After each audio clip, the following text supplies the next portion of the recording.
Tak ada pelecehan seksual, Putri Chandrawati bisa dipidana. Kabar Reskrim kita serahkan tim sus. Tidak ada pelecehan seksual. Karena tidak ada saksi manapun yang berhasil disuguhkan oleh Ibu Putri maupun pengacaranya yang melihat ada dugaan pelecehan seksual itu. Pada saat klien kami beristirahat, baru pulang dari Magelang, klien kami PCR ke rumah Duren 3, setelah PCR ke rumah Duren 3, klien kami baru masuk kamar, ganti baju, istirahat, tiba-tiba Brigadir J ini masuk ke dalam kamar. Brigadir J itu selama ini menganggap Ibu Putri ini adalah ibunya, demikian juga Bapak Perdi Sambo itu dianggap bapaknya. Mustahil orang yang dihormati dilecehkan, apalagi ini tidak ada bukti. Hanya karang-karangan saja dari mereka.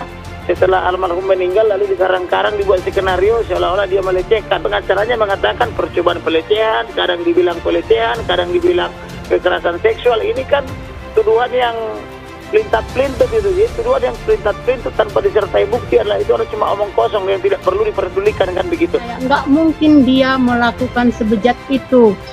Bahkan sama bapak itu aja, sama Bapak Jenderal Perdi Sambo itu dia sangat taat dan jujur.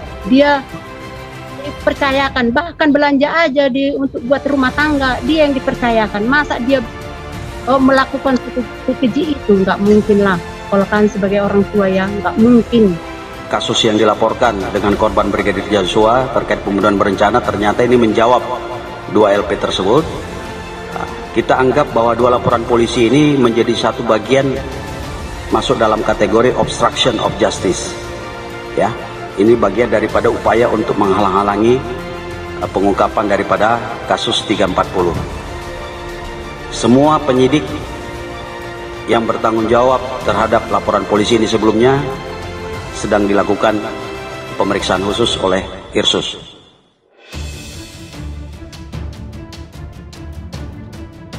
Istri Ferdi Sambo, Putri Chandrawati, ternyata berbohong soal laporan polisi dugaan pelecehan seksual yang disebut dilakukan Brigadir Yosua Huta Barat alias Brigadir J di rumah dinas Irjen Ferdi Sambo, Kompleks Polri Duren 3, Jakarta Selatan. Diketahui, laporan polisi itu kini telah dihentikan oleh Barreskrim Polri karena tidak terbukti adanya tindak pidana. Seluruh saksi menyatakan Brigadir J hanya berada di luar rumah dan tak pernah masuk ke kamar Putri Chandrawati.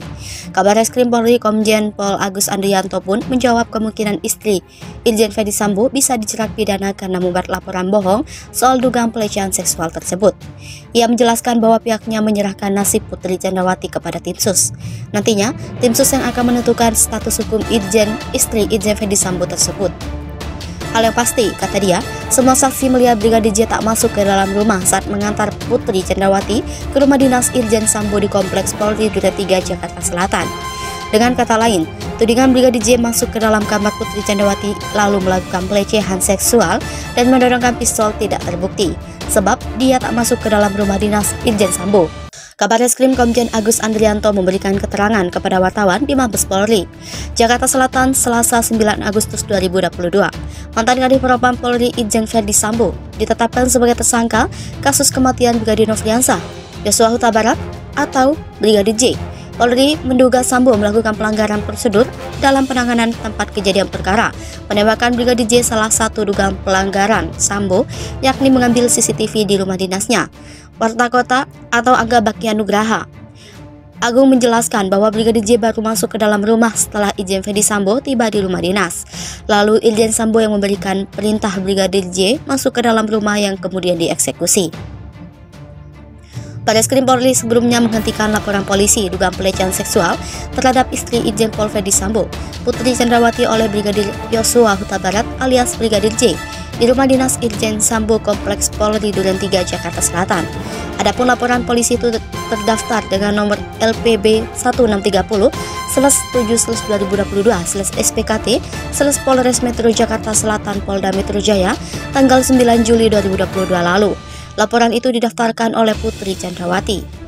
Dalam laporan itu, Putri Chandrawati sebelumnya menuding Brigadir J telah melakukan tindak pidana kejahatan terhadap kesopanan dan atau perbuatan memaksa seseorang dengan kekerasan atau ancaman kekerasan atau kekerasan seksual. Hal itu sebagaimana dimaksud dalam pasal 289 KUHP dan atau pasal 335 KUHP dan atau pasal 4 Jo pasal 6 UU RI nomor 12 tahun 2022 tentang tindak pidana kekerasan seksual. Namun begitu, kata Andi, kasus tersebut tidak ditemukan dugaan peristiwa pidana. Dengan kata lain, Brigadir J tidak terbukti melakukan tindak pidana pelecehan seksual terhadap istri Irjen Ferdi Sambo di rumah dinasnya. Semakin terungkapnya kasus kematian Brigadir J membuat sosok mantan Kadipropam Irjen Ferdi Sambo kian disorot. Belum lama ini Irjen Ferdi Sambo diamankan di Makobrimob Polri karena dugaan pelanggaran kode etik soal barang bukti dan TKP kematian Brigadir J. Tak sedikit yang berspekulasi bahwa mantan Kadipropam ini terlibat dalam dugaan aksi pembunuhan terhadap Brigadir J atau Brigadir Nofriansah Yosua Huta Barat. Ternyata, selain dugaan keterlibatan dalam kematian Brigadir J, Irjen Ferdi Sambo juga menangani sejumlah kasus besar. Kasus tersebut antara lain kasus kebakaran gedung Kejaksaan Agung 2020, kasus KM50 bentrok anggota polisi dan Laskar FPI 2020, dan kasus bom Sarinah Tamrin 2016. Akhirnya Irjen Ferdi Sambo muncul ke publik setelah Baradae ditetapkan sebagai tersangka. Baru terungkap fakta mengejutkan tewasnya Brigadir J. Brigadir J ternyata dibunuh. Selain tidak ada tembak menembak antara Brigadir J dan Baradae, fakta mengejutkan ternyata Brigadir J disiksa sebelum dibunuh. Baradae yang kini buka suara akhirnya membongkar kebohongan Irjen Ferdi Sambo. Ya, kuasa hukum Eliezer Muhammad Burhanuddin mengungkapkan Baradae telah memberikan kesaksian berbeda dari informasi-informasi yang selama ini beredar. Selain menegaskan tidak adanya baku tembak, Baradae juga menyebut nama-nama pelaku pembunuhan Yosua. Seperti dilansir tribunnews.com, Burhanuddin mengatakan dari keterangan Baradae menunjukkan bahwa tidak ada satu orang yang terlibat dalam kasus ini, melainkan lebih. Dengan demikian, Baradae bukanlah pelaku tunggal dalam kasus ini. Burhanuddin pun tak membenarkan soal informasi Baradae belakangan turun ke lantai 1 setelah Brigadir Yosua sudah jatuh bersimbah darah. Burhanuddin menegaskan soal kejadian pembunuhan, Baradae ada di lokasi.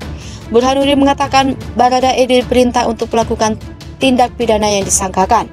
Dirinya mengatakan apa yang dilakukan Baradae adalah spontanitas, diperintah untuk menembak Brigadir Yosua saat masih hidup.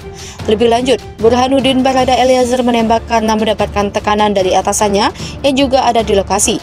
Namun, sosok atasan yang dimaksudkan itu masih enggan untuk dibocorkan. Menurutnya, Baradae merupakan orang yang pertama kali menembak yang kemudian disusul oleh pelaku lain yang turut menembak. Diberitakan Tribun News sebelumnya, lebih lanjut Burhanuddin menyebut ex-Kadipropam Polri, Irjen Pol Ferdi Sambo, disebut berada di rumah dinasnya di Komplek Polri Duren 3 Jakarta Selatan pada waktu kejadian Jumat 8 Juli 2022. Hal ini berdasarkan keterangan kliennya saat diperiksa penyidik tim khusus Polri. Burhanuddin menegaskan apa yang diungkap kliennya mengatakan penyidik adalah fakta yang terjadi, termasuk dugaan terkait pengakuan Baradae yang melihat Irjen Ferdi Sambo menggenggam sepucuk pistol di samping jasad Brigadir J. Namun dirinya tidak mau mengonfirmasi terkait hal itu. Lantas, anggota kuasa hukum Baradae sebelumnya, Deoli Payumara, mengatakan mungkin Baradae selama ini dimanfaatkan oleh pimpinannya, sehingga dia sadar dan dia bersedia terus terang mengungkapkan semuanya. Baradae juga disebutkan menyesal ikut dalam kasus tersebut dan mengatakan fakta yang tidak jujur. Baru terungkap fakta mengejutkan dari kasus tewasnya Brigadir J. Brigadir J yang tewas dengan sejumlah luka misterius di tubuhnya, yakni kasusnya memasuki babak baru. Ada fakta baru yang baru terungkap. Fakta yang sempat disembunyikan Baradae itu kini akhirnya terungkap. Diketahui sebelumnya Baradae disebut melakukan tembak-menembak dengan Brigadir J. Namun karena banyak luka janggal, kasus ini pun menjadi sorotan. Sebelumnya diketahui sejumlah luka di tubuh Brigadir J banyak kejanggalan. Terkait hal tersebut kini mulai terungkap soal luka yang ada di tubuh Brigadir J. Baradae memberi pengakuan terkait tewasnya Brigadir J. Teka-teki sejumlah luka yang ada pada tubuh mendiang Brigadir J perlahan mulai terkuak. Sekedar informasi, beberapa waktu yang lalu, kuasa hukum Brigadir J Komarudin Simanjuntak menyoroti luka di jari sebelah kanan kliennya. Kala itu Komarudin meyakini luka-luka dari Brigadir J bukan karena peluru. Nyanyian Baradae terungkap kekejian atasan. Muhammad Burhanuddin, kuasa hukum Baradae atau Barada Eliezer, menjelaskan penyebab luka jari-jari Brigadir J. Mulanya Burhanuddin menegaskan tidak ada baku tembak antara kliennya dengan Brigadir J di rumah dinas Irjen Ferdi Sambo Kompleks Polri Duren 3 Jakarta Selatan. Proyektil peluru di lokasi kejadian, kata Burhanuddin, hanya alibi dari atasan Baradae untuk mengarang cerita.